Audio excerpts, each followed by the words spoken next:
Tu peux perdre un combat à cause d'une parole que tu as entendue. Tu peux perdre un combat également parce que tu n'as pas entendu, mais juste tu as été impacté par tes pensées. Parce que les pensées, c'est quoi les pensées? Une pensée. Une pensée, c'est une parole, mais qui n'est pas prononcée. Une parole qui est restée là dans la tête, qui n'est pas passée dans la bouche pour que ça sorte. C'est ça une parole. Alléluia. Une pensée plutôt. La parole, c'est une pensée déclarée. Certains ont perdu le combat parce qu'ils ont été intimidés par l'homme fort Goliath juste au niveau des pensées. Tu as entendu, tu n'as même pas envie d'aller 40 jours, aller-retour, aller-retour, aller-retour, alors que ton Dieu est insulté, alors que ta famille n'avance pas, alors que ta situation est bloquée, alors que rien ne progresse dans ta vie, même ta vie chrétienne ne progresse même pas. C'est une vie de va-et-vient, de tomber et de relever. La Bible nous dit, je crois dans 1 Samuel 17, 41 à 47, je ne vais pas lire. Oui, les frères, tu peux nous mettre ça, frère Nicolas. 1 Samuel 17, verset 41 à 44.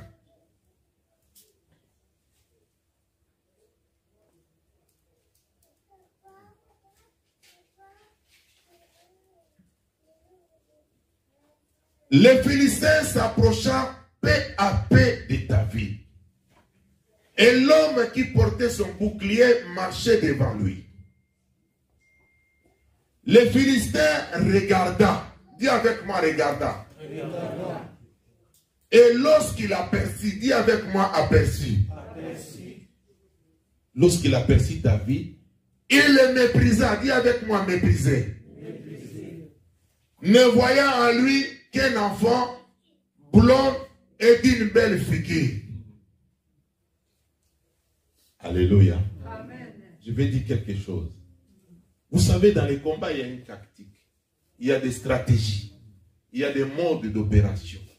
Certains combats, toi, tu peux les gagner juste par la parole. Alléluia. L'ennemi aussi peut les gagner que par des paroles. Par des déclarations. Mais comment Goliath, qui est l'image de l'homme fort, arrive à parler? La première des choses, il a regardé son adversaire. Parce que regarder et apercevoir, il y a une nuance. Tu peux regarder mais sans apercevoir.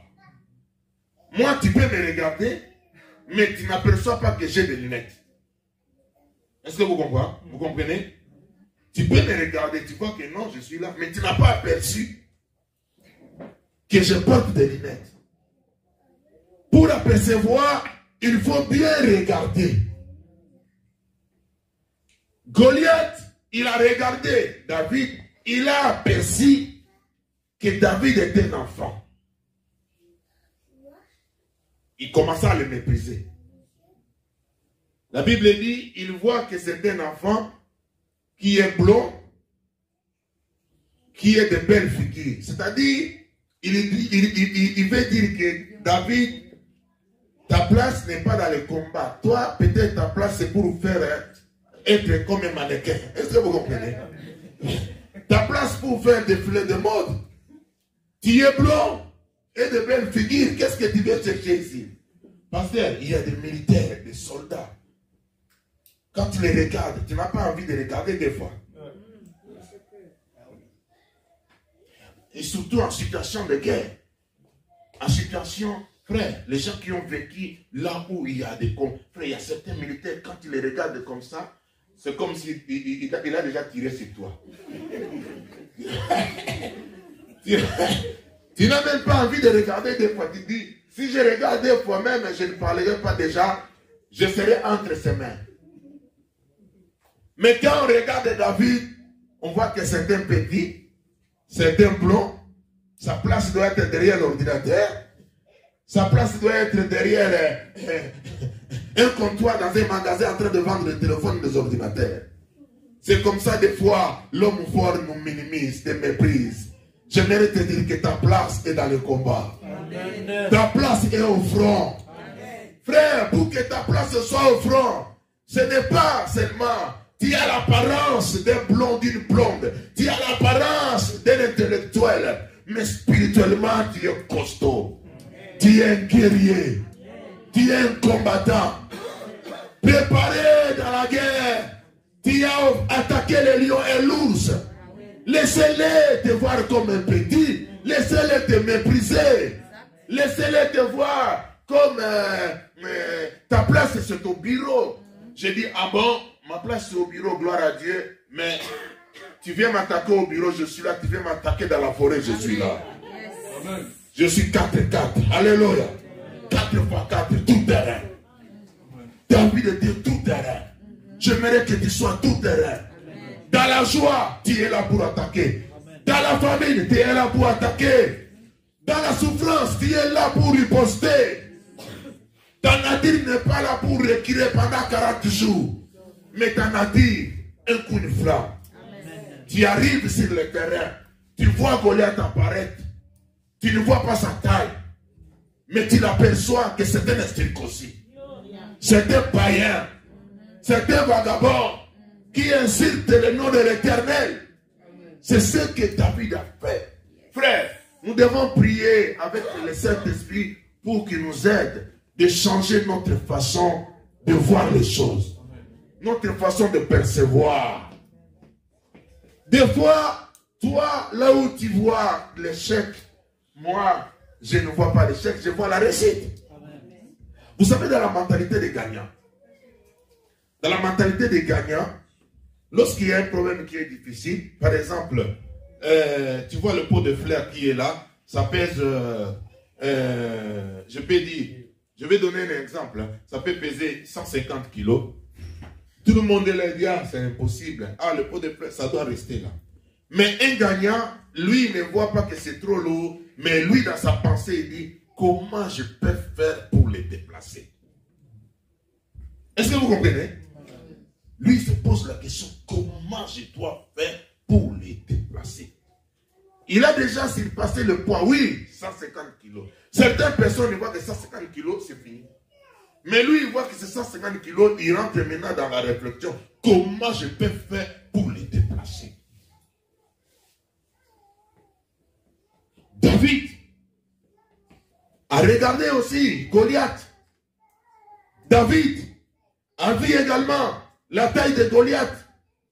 Mais il ne pouvait pas reculer parce que David avait Dieu en lui.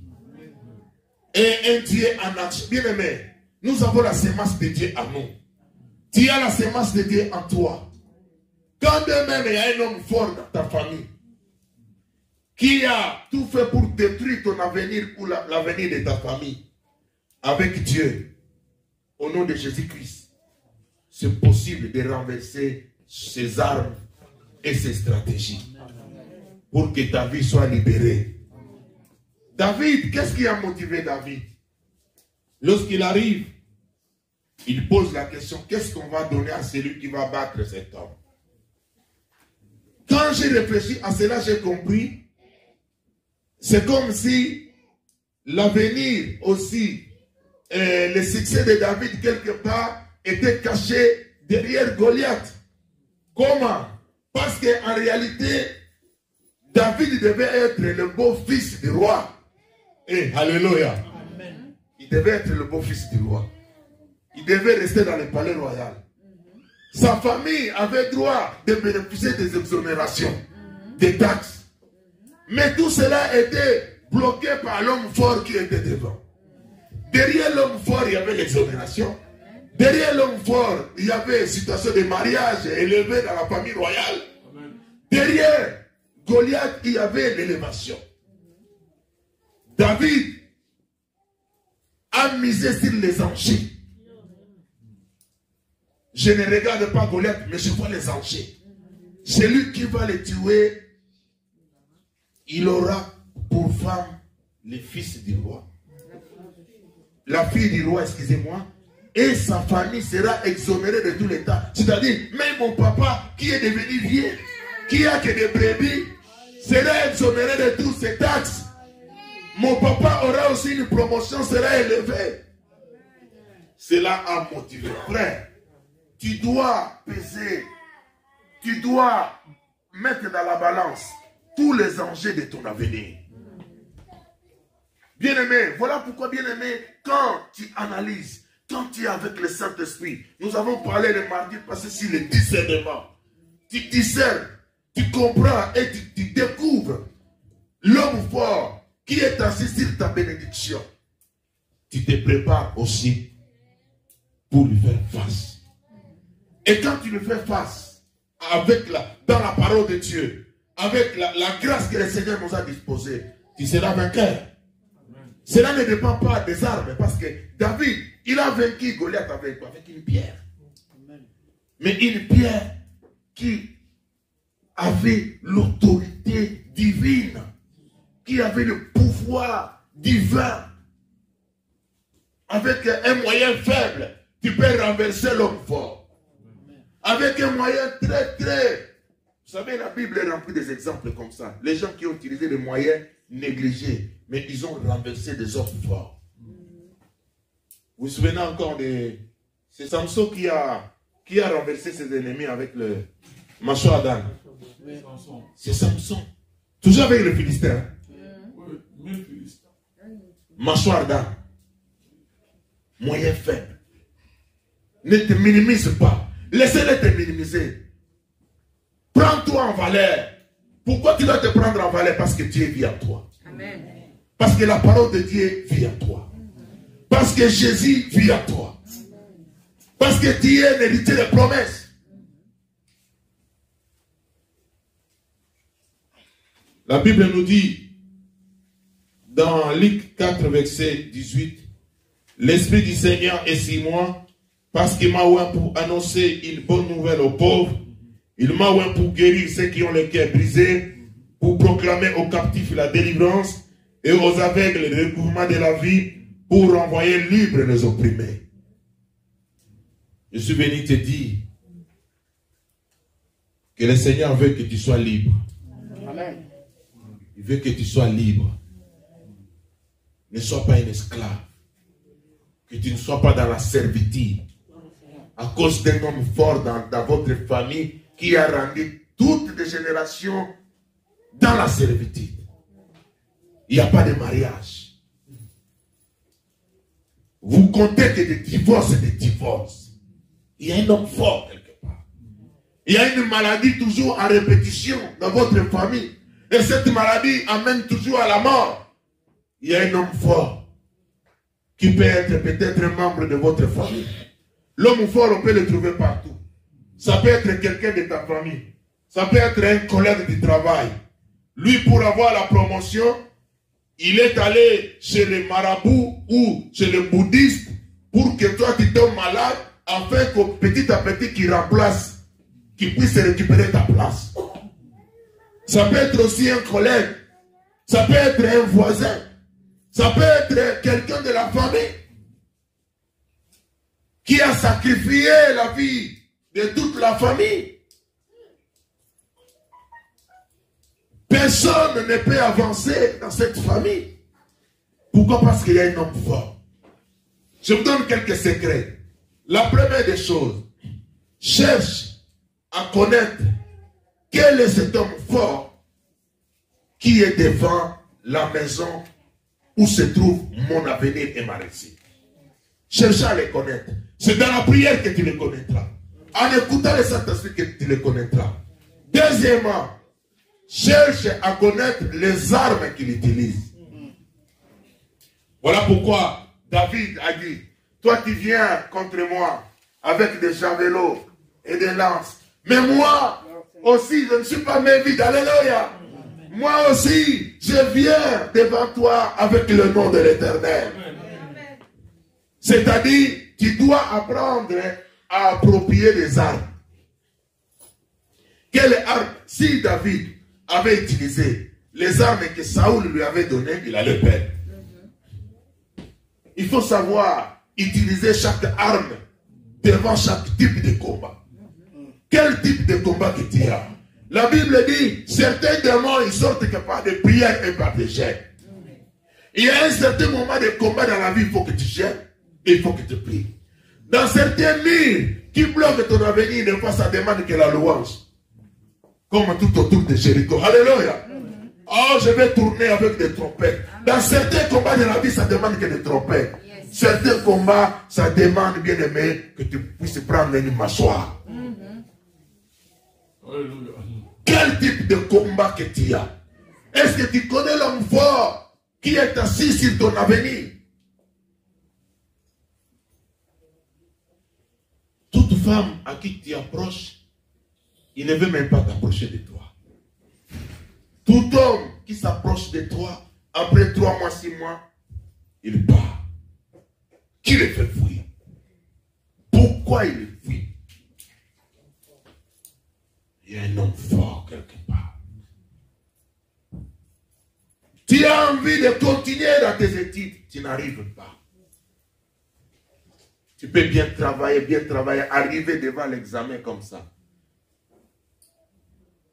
Tu n'arrives pas. Il y a un homme fort qui vient au moment pour récupérer l'intelligence. Bien-aimé, tu ne dois pas rester dans la servitude. Parce que Goliath dit, c'est lui qui va gagner, il fera de l'autre camp des esclaves. Ils seront à leur service. C'est-à-dire, ils vont commencer à travailler. Vous savez, la servitude, c'est quoi? Tu travailles, à la fin, tu as le salaire, mais tu ne vois pas où est passé le salaire. C'est-à-dire, une fois que le salaire arrive, l'homme fort vient. Il t'attaque au niveau des pensées. Après t'avoir attaqué au niveau des pensées, il te donne une vision. Tu commences à regarder tous les magasins de Milos. Tu dis, ah, Milos, il n'y a pas de magasins. Les grands magasins se trouvent à Strasbourg. Oh non, je dois aller à Dijon. Oh, quelqu'un m'a dit, pardon? Mais quelqu'un m'a dit, ah, maintenant c'est Internet. Ah, je vais aller chez Zalando. Ah, Zalando, c'est bien quelqu'un. Ah, non. Qui encore? Yox. Je vais chez Alibaba. Ah, Alibaba, c'est moi. Tu pars là-bas chez Alibaba, tu mets les 800. Alibaba vale tous les 800 euros. Toi, tu penses que c'est l'argent est arrivé chez Alibaba, mais l'argent est arrivé chez le pirate. Hein? L'homme fort. Toi, l'homme fort t'attaque que lorsqu'il y a salaire. Il ne vient pas, on ne veut pas te menacer, on ne veut pas te voler. Toi-même, tu vas envoyer l'argent partout. On va se retrouver, tu es le 5 du mois, il n'y a rien. Découvert. Et il y a une idée, l'homme fort t'envoie encore l'idée. Écoute, tu peux aller au resto du quai, tu ne connais pas le resto du quai. Ah là, tu entres dans ta chambre, tu commences à chercher les marquettes que tu as ramassées dans la nuit. Toi là, tu pars chez le resto du quai. Pour aller récupérer des boîtes et des conserves.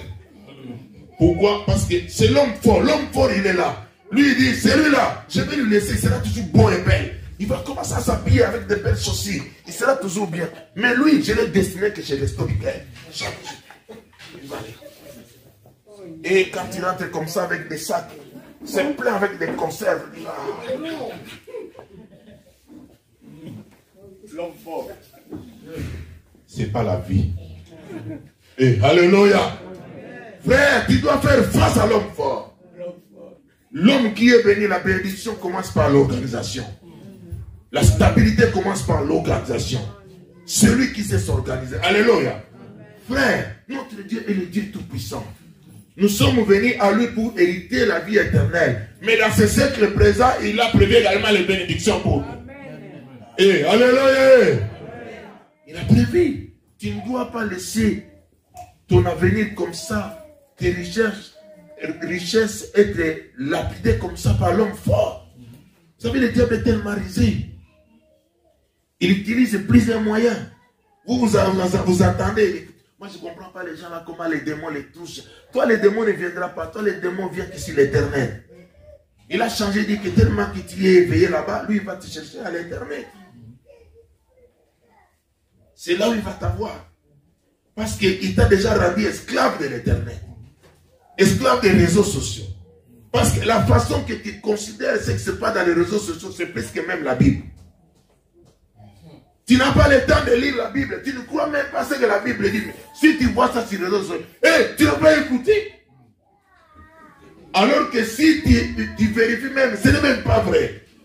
Mais tellement que tu as tellement foi. Bien aimé, la foi que Dieu cherche en toi, tu en as, mais tu as donné ça dans les réseaux sociaux.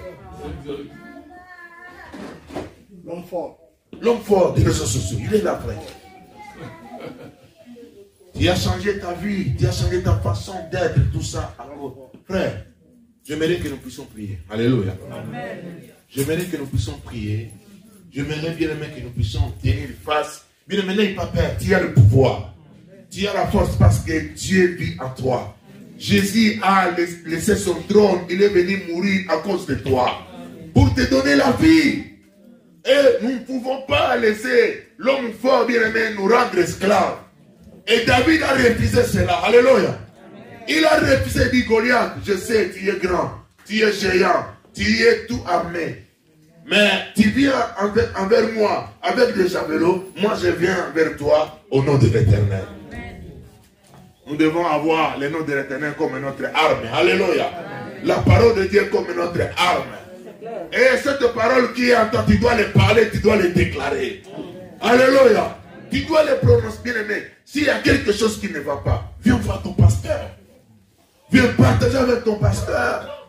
Tu vois ton frère et ta soeur. Vous discutez ensemble. Et vous mettez dans la prière.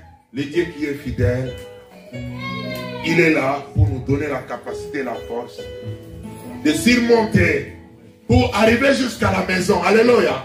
À la maison de l'homme fort pour récupérer ce que l'homme fort a mis dans sa maison qui est sécurisée. Mettez-nous debout. Alléluia.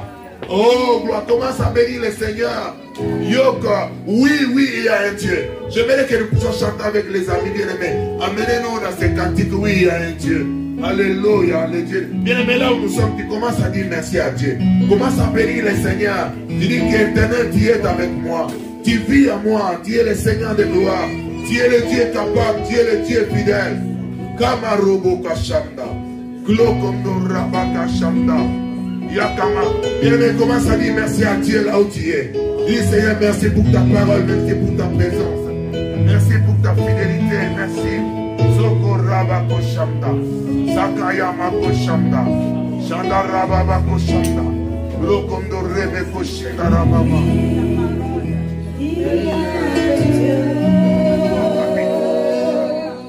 Oui.